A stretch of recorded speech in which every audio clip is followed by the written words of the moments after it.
92.3 Wild FM, wala pag wild, nothing to lose. Winner tayo today, ha?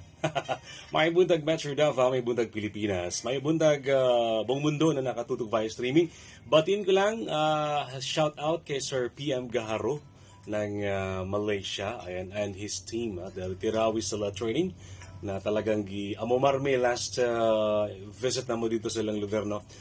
To Sir PM Gaharo, thank you so much. All right, I've learned a lot from you, sir. Yan, no, di ba? Kaya dito sa studio nag-agarud scent pa rin.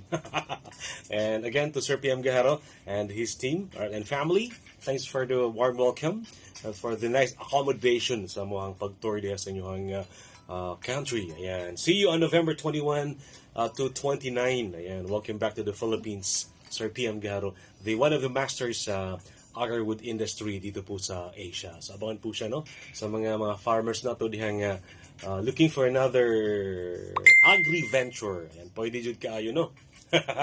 Pwede kayo mag-agarwood labi na karon panahon si ulan-ulan ningala.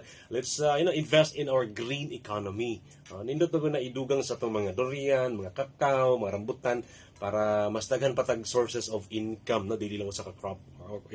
Dapat multiple crops ang atong i-promote igala. Alright? So mabuhay po ang mga Filipino farmers, especially yung mga nag-agarwood ngayon. Ayan.